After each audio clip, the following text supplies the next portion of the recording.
ఆయన ఏం పని చేసేవారంటే జక్కయ్య గారు సొంకము వసూలు చేసేవారు. అప్పులు ఇచ్చి చక్కెర వడ్డీలు, బారు వడ్డీలు అని చెప్పి ప్రజల్ని మోసగించి వాళ్ళని ఇబ్బంది పెట్టి వాళ్ళ దగ్గర అన్యాయంగా సంపాదించిన ఒక కఠిన హృదయుడు. అందరినీ మోసగించాడు, అందరితో అబద్ధాలు ఆడాడు, చాలా ఆస్తి కూడబెట్టుకున్నాడు.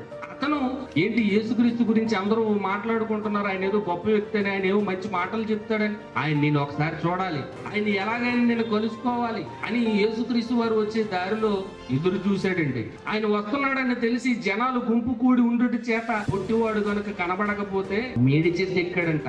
ఆ చెట్టు ఎక్కగానే యేసుక్రీస్తు వారికి అర్థమైపోయింది, జక్కయ్య కిందకి దిగు, నేడు నేను నీ ఇంటికి వస్తున్నాను అనే మాట చెప్పగానే ఆయన హృదయం కరిగిపోయిందండి. నేనేమో దుర్మార్గుడిని, నేనేమో మోసగాడిని, అందరికీ అన్యాయం చేశాను, అక్రమంగా వడ్డీల పేరుతో ఎంతో సంపాదించాను, అలాంటి పాపి అయిన నా ఇంటికి పరిశుద్ధుడైన యేసుక్రీస్తు రావడమా? యేసుక్రీస్తు వారి నోట నుంచి ఒక్క మాట వచ్చిందంటే వెంటనే మార్పు చెందాడండి, వెంటనే మారిపోయాడు. నా ఆస్తిలో సగ భాగం ఎవరి దగ్గర అయితే అన్యాయంగా పుచ్చుకున్నానో అందరికీ 2 అంతులు 3 అంతులు నేను ఇచ్చేస్తాను అని ఆస్తిని అంతటిని ఇచ్చేసాడండి. ఎందుకు ఆ మార్పు వచ్చింది?